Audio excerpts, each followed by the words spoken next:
Estamos aqui para um programa Um Fato, Duas Visões.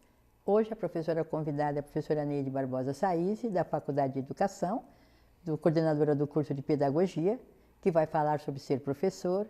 Márcia Batista, diretora da Faculdade de Ciências Humanas e da Saúde, e eu, Neide Nopes, diretora da Faculdade de Educação. Bem-vinda, professora Neide. É um prazer tê-la conosco aqui nesse encontro que nós temos, né, semanal.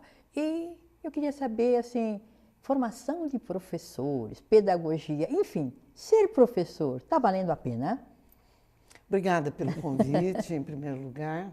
Essa é uma pergunta que nos remete, em primeiro lugar, a uma definição do que é o ser humano, né? O ser humano não nasce pronto, ele vem ao mundo carecendo de muitas competências e habilidades para se transformar no homem que a gente deseja para aquela determinada sociedade e cultura. Portanto, é por meio da educação que o homem se transforma num ser humano, que o homem passa a integrar uma sociedade e que, ao se integrar a essa sociedade, ele desenvolve uma peculiaridade pessoal, que é a sua subjetividade, a sua singularidade. Portanto, neste movimento em que ele sai de um simples bebê para se transformar nesse homem competente que reflete, que faz a ciência, que faz a arte, ele precisa de um instrumental, que é a educação, né? E a educação, então, ela pode ser formal, informal, não formal. Eu penso, nesse momento, numa educação formal e informal, ou seja, naquela educação em que há intervenção premeditada para a qual o professor é preparado, né? Então, se a educação é importante, é imprescindível, é de valor vital para o ser humano e para a sociedade, a formação daquele que educa se torna também fundamental, vital. Eu costumo falar vital porque é de vida, né? O ser humano se transforma num homem para enfrentar a vida com suas necessidades, né? Então ele precisa de um professor que o eduque. Quando você fala em educação formal, você quer dizer aquela educação que ocorre dentro das escolas, das instituições, do ensino superior. Quer dizer, há uma formação que é da vida, como você falou, né? Não formal, aquela que a vida toda a gente está se formando, mas você está trazendo para a questão da educação que ocorre na escola, é isso? Ensino superior, não importa. Isso. Que é ministrada por uma pessoa chamada professor ou professora, isso. né? Realmente a maior parte é professora. Isso. É isso, professor? Então, do ponto de vista que eu acabei de falar, todos são educadores, mas informalmente. O professor entra numa categoria profissional em que ele é educador profissionalmente. Ele é preparado para preparar as novas gerações, integrando-as à cultura e à sociedade. Então, o professor é aquele que vai ser preparado pelas instituições, e no caso entra sim a universidade, que os prepara para preparar as novas gerações. Falando assim, Neide, do jeito que você estava falando, né? Você prepara para uma determinada sociedade. Eu fiquei aí no mote atual, assim, o professor então tem partido? Ah, você aí está trazendo já a questão candente do momento atual, em que a escola pode ser sem partido. Veja, quando um professor educa, e aí o Paulo Freire já dizia isso, se ele educar para o diálogo, eu já tenho uma postura frente à criança em que eu aceito a criança me questionar. Eu aceito que a criança me questione. Eu já estou educando a criança nessa aceitação que ele se considere como alguém de direito para questionar. Então, quando Paulo Freire diz uma educação horizontal e não vertical, ele coloca aí fundamentalmente uma ação política. Porque se eu tenho uma relação horizontal com o meu aluno, eu o ensino a ter liberdade de perguntar o que quer, responder o que quer, e ele aprende a não ser submisso. Ele acaba aprendendo, dentro dessa cultura, a ser voz ativa. Portanto, a educação se reveste de uma dimensão política, sim. E quando eu me reporto a essa proposta de educação sem partido, ela não considera essa dimensão. Ela considera que educação é apenas passar informação. Não é, desenvolver no outro a sua singularidade, a sua subjetividade, o que implica em desenvolver atitudes, em ensinar valores, ensinar ética. No momento que eu reúno pessoas para ensiná-los, mesmo que seja uma habilidade cognitiva, ou manual, ou uma atitude, eu já sou política nesse momento, porque o modo de relacionar do professor com o aluno ou liberta para o diálogo ou reprime. A proposta da Escola Sem Partido é dar informação pura e simples, como se fosse possível. Como se fosse possível uma educação neutra. Como se fosse possível uma ciência neutra. Então, a Escola Sem Partido tem por pressuposto a neutralidade. E nós sabemos que educação não é uma atividade neutra.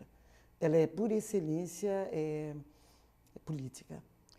Eu preciso entrar no meio, Márcia, para falar para você que nós não concordamos com essa questão da escola sem partido. Discordamos, né? A professora Neide, para dar a opinião dela, discordamos, porque independente da neutralidade, certo? A verdade, ao fato real, que tem que ser visto, que tem que ser conversado, não dá para ter viés de partidário. Mas aí é uma outra conversa, porque realmente uma situação do momento. Eu estava perguntando muito do professor em si, né? Porque você está trazendo um professor que acho que quando ela diz assim, vale a pena ser professor, né? Você está falando de um professor que, de alguma forma, ele precisa ter clareza de quem ele é. Né, e do que ele transmite, que ele não fala só de geografia. Não. Né? Então, como é que é ser, o que é ser professor de fato? E se vale a pena isso? No pressuposto que eu coloquei nessa concepção de homem, a educação é vital e, portanto, a formação do professor se torna de vital importância para uma nação. É o professor que vai trabalhar com essa criança, e ele vai trabalhar com a criança desde a creche, passando pelo ensino fundamental, passando pela educação infantil, ensino fundamental de anos iniciais e anos finais, e depois ensino médio e chega até a universidade. É o professor. Quem é esse professor? É aquele que deve se preparar em diferentes dimensões. Né? Ele tem que ter um conhecimento, por isso a escola, ela não deve ter partido, mas ela não pode ser apolítica. Porque quando fala partido, nós podemos pensar em partidos políticos, PSDB, PT, não é isso que interessa. Mas a ação, ela é política nesse sentido, porque ela forma um homem para uma determinada sociedade. Então, veja, a educação ela tem uma característica de conservação. Ela conserva a sociedade, ela não rompe com a sociedade. Mas, ao mesmo tempo, ela é política porque ela ensina o seu aluno a criticar essa sociedade. Então, nesse sentido, ela possui duas dimensões, uma dimensão conservadora e uma dimensão revolucionária, no sentido de ensinar a questionar. Para que ele possa fazer isso, então, ele tem que ser bem preparado. Ele precisa ter uma ideia do contexto em que ele vive. O contexto político, o contexto educacional. Então, ele tem que ter ele precisa de uma formação em que mostre para ele o que é a educação brasileira desde os seus primórdios. Qual era a filosofia da educação brasileira ao longo do tempo? Em que ela muda? Em que muda essa filosofia? Que homem ela quer formar?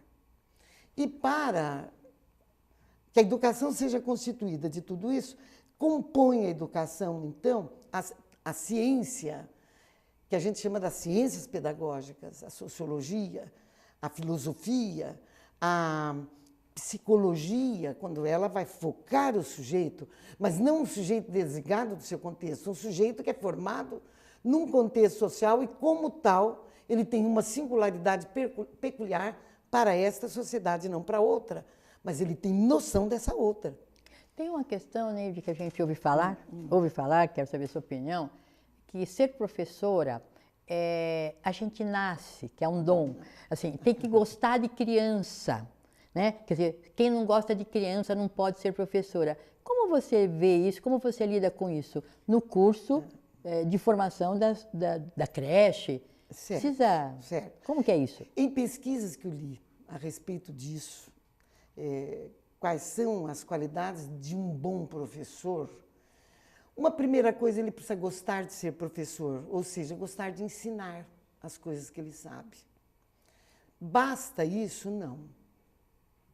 Ele precisa ter uma formação para entender o processo educacional. E o processo educacional é complexo. Por quê? Porque o processo educacional ele é formado de diferentes conhecimentos, diferentes áreas. Ele é inter e transdisciplinar. Nesse sentido, não há uma formação única. Se ele ficar só com a psicologia, ele fracassa no processo de ensinar. Ele vê o sujeito, mas ele não entende do contexto, então ele precisa de outras informações, formações que o ajude a entender o processo. E ele precisa também entender não só como o sujeito aprende, mas que formas eu uso para que ele aprenda. Então, é um conhecimento muito específico de professor, né? Um professor de medicina, ele não é mais simplesmente um médico, mas ele é um professor que deverá ensinar o outro a ser médico. Um professor que ensina um aluno a ser professor, e ele pega, então, as licenciaturas, e ele pega o curso de pedagogia. Então, esse professor preocupado em ensinar o outro a ser professor. Mas o que é ser professor? Eu diria que a essência do professor é entender o outro num contexto mais amplo e ensinar este outro a ensinar. Então, nesse sentido, nós temos algumas dificuldades na educação superior, né? Porque você está dizendo, um psicólogo, ele é um psicólogo, ele não é um professor necessariamente. Né? Embora a gente tenha aí dentro de uma proximidade de ciência muito grande entre a ciência da pedagogia e da psicologia. Né? Haja visto que há pouco tempo atrás as pessoas não se formavam em psicologia, elas se formavam pedagogas e se especializavam em psicologia. Né? Mas o engenheiro, o médico, o arquiteto, ele se transforma num professor. Como é que você acha que são professores que têm aí o que ela chama de o dom, ou eles acabam sendo professores que falham em algumas instâncias necessárias da pedagogia? Com a concepção de homem que eu acabei de expressar, não acredito no dom. Eu penso que esse dom, essa habilidade, essa técnica, ela é construída, ela é edificada por meio da interação do sujeito com esses diferentes campos do conhecimento. Ele aprende a ser professor. Podemos encontrar engenheiros bons professores? Sim. Se você for analisar, você vai descobrir nele habilidades desse bom professor que nós, como formadores de professor, precisamos incrementar na formação deles. Que conhecimentos são esses? Que habilidades são essas? Ele precisa gostar de ensinar aquilo que ele sabe. Ele precisa não só entender o conteúdo, mas saber transformar esse conteúdo num conteúdo pedagógico, num conteúdo didático. E ele precisa adaptar esse conteúdo didático aos seus alunos. Então, ele pode pegar o mesmo conteúdo e desenvolver, por exemplo, a temporalidade. Ele desenvolve já na creche, com o horário da creche. Ele desenvolve a temporalidade na educação infantil, quando ele ensina o que vamos fazer agora, o que vamos fazer depois, o que nós já fizemos antes. Você está dizendo que também é até a consciência de que os pequenas normas e atos cotidianos têm uma função pedagógica. Tem uma função pedagógica. O pedagogo precisa compreender isso. E ele precisa aprender, ele não nasce sabendo isso. Não é um dom que lhe dá isso. Então, ele precisa aprender. As atividades da escola devem ter um sentido na formação desse sujeito para ele se integrar à sociedade, criticar essa sociedade, se formar como um cidadão e desenvolver a própria singularidade. Quando você fala em singularidade, você quer dizer que a pessoa do professor, que também é uma pessoa, também como você falou antes, ela por isso que ela tem uma individualidade, ela tem um jeito pessoal de ver a vida e que ela precisa aprender a lidar a partir de si mesmo, ver o outro. É um trabalho coletivo, Neide? É um trabalho de todos ser professor? É impossível não ser coletivo. Então, tem já uma outra habilidade. É impossível não ser. Por quê? Porque o homem só se desenvolve no contato com outro homem. Ele só aprende de si. E veja, quando eu digo desenvolver sua singularidade, não é um fenômeno, um dom que vem divino e ele desenvolve aquilo que lá está. Mas é aquilo que é edificado no contato com o outro. E se ele é respeitado, ele aprende a respeitar. Então, essa singularidade, ela vai sendo edificada no contato com o outro. Por isso, o outro é importante. Então, a formação do educador, ela passa por esse contato com o outro. E com esse outro que pega as diferentes faixas etárias. Não é? Pensando aqui na formação do psicólogo, Márcia, porque ele tem um momento onde ele passa por uma supervisão, ou seja, alguém transmite a ele não só o conhecimento específico, mas ajuda a lidar com esse autoconhecimento para conhecer o outro. Certo. A educação, a formação do professor, prevê essa fase também? Então, a fase, veja, a grande diferença, eu tenho as duas formações. Há uma diferença grande entre o psicólogo e o pedagogo, embora sejam áreas que se tangenciam. A educação busca na psicologia um conhecimento do seu aluno nas suas diferentes fases de desenvolvimento, do processo de aprendizagem. Nós precisamos da psicologia como ferramenta para ensinar o outro, para ajudar o outro a se desenvolver na sua singularidade. Exige do professor um grande respeito pelo outro. A psicologia nos ajuda muito nisso, mas a psicologia, ela traz alguns limites. A intervenção de um psicólogo é diferente da intervenção de um pedagogo. O pedagogo tem um estágio? O pedagogo... Que ele vai para a intervenção? Então, o pedagogo, ele aprende a fazer intervenção. É obrigatório? A intervenção é para ensinar o outro a ser professor. Sim. A intervenção do psicólogo é ensinar o outro a refletir sobre a sua pessoa naquele momento, naquele fato, naquelas condições. Ele ensina o outro a refletir, a descobrir em si aquilo que significa, o seu próprio significado. Já veja que quando eu digo isso, eu já estou colocando de lado algumas correntes psicológicas. Então, é complexo falar sobre isso, mas estou me posicionando. Estou me posicionando. A psicologia nos ajuda a refletir, sim, e eu uso ela, hoje eu fiz isso em aula, quando eu refletia sobre estigmas, em que eu trazia o estigma como um fenômeno que é produzido pela sociedade, mas que está dentro de nós. A psicologia me ajuda a ajudar o aluno a refletir sobre isso. Porém, tem limite enquanto pedagogo. Por quê? Porque o pedagogo está aqui para aprender a ser professor. E o psicólogo para aprender a ser psicólogo. Há uma diferença enorme entre essas duas.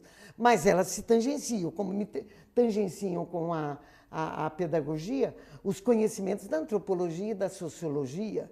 Eu só posso abordar o contexto quando eu entro nessas áreas. Hoje se fala muito, né, Neide? Só estou contando um pouco, que falta prática, Então, eu vou trazer isso, Neide. Como que então, chega da teoria para a prática? Eu faço essa formação do educador, portanto, a formação do educador, ela tem dois grandes eixos. Uma, que são essas áreas, campos, eu chamaria campos do conhecimento, dos quais o professor que faz a formação do professor, ele se alimenta, mas existe também um outro campo, que são os da prática.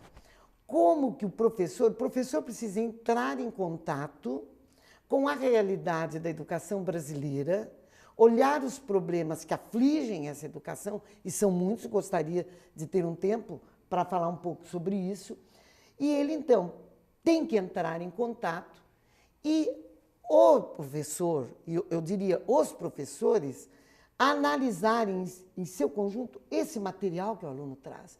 E isto nós vamos encontrar eu diria, nós temos unidades temáticas que abordam, que tem um lugar mais prático dentro da matriz curricular. Então, nós temos dentro da matriz curricular unidades temáticas mais teóricas e unidades temáticas mais ligadas à prática, à realidade que lá está. Então, é preciso, para um curso ser bom, na sua formação do professor, é que este aluno, que virá a ser um educador, um professor, vou chamar de professor, porque o professor é a profissionalização do educador, ele precisa entrar em contato, então ele precisa de uma abordagem mais prática. E ao abordar a realidade de forma prática, ele vai se deparar com problemas, com interrogações, que ele não sabe responder.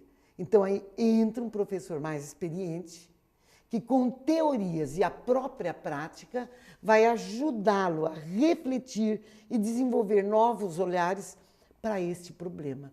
Então ele vai encontrar problema de sexualidade dentro da escola, problema de indisciplina, são os grandes problemas, problema de violência atualmente, que é um problema mais atual, e são problemas que reproduzem a sociedade. Quando alguém fala que a violência é um problema atual, eu me remeto à minha mãe, que parou de dar aula muito antes de eu nascer, isso faz muito tempo, porque levou uma tinteirada na cabeça. Já era antigo, né? Só que era a exceção. No momento, nós vamos encontrar os históricos de agressão atual, ele está mais socializado. Esse aí, eu fui criança e me lembro de uma criança que deu um tapa na professora. Ou a professora puxou a orelha e ele deu um chute. Havia agressão mútua. O professor puxava a orelha das crianças. Você acha que o nosso professor, dentro da sua formação, ele é preparado para lidar com isso? É isso que eu estou dizendo. Na prática, ele vai trazer esses problemas. Esses problemas da realidade se tornam problemas de um curso que faz a formação do professor. Como é que o professor lida com a sexualidade da criança? Como é que ela lida com uma criança que se masturba em sala de aula? Com duas crianças que ela pega na biblioteca, 2 meninos com brincadeiras sexuais. Eu estou misturando, então, com homossexualismo. Então, como que nós vamos lidar? Nós precisamos de teoria e da prática. E da discussão sobre isso dentro do curso. Eu vejo dessa forma. Então, as nossas unidades temáticas, elas tendem a pegar esses 2 grandes polos do conhecimento. O que tem uma natureza mais prática e o que tem uma natureza mais teórica, para tentar fazer com que a teoria lance luz à prática e a prática não seja cega, mas seja bem fundamentada. Para que a prática seja bem fundamentada, nós precisamos da teoria. Então, eu estou vivendo esse problema como coordenadora, porque nós estamos reformulando o curso e essa interpenetração entre a teoria e a prática é que nós vemos de uma forma dialética em que um não existe sem o outro. Então, Neide, você está querendo lembrar, querendo nos lembrar que um bom curso tem que ter vínculo com escolas reais. Quer dizer, não vou discutir aqui ou ver uma escola, quer dizer, a escola que está presente hoje é essa que eu vou conhecer, do jeito que ela está organizada, com todos os cenários, que é pai, diretor, alunos, diferentes secretarias, quer dizer, né? Essa complexidade, o aluno hoje tem acesso, pensa e pode interferir, é isto. Quer dizer, o curso dá, quer dizer, não curso, a formação. Quer dizer, uma boa formação, vamos generalizar. A formação teria que trazer isto. A formação teria que trazer o aluno a saber fazer, Quer dizer, ele tem que saber, aí me lembro do Delors.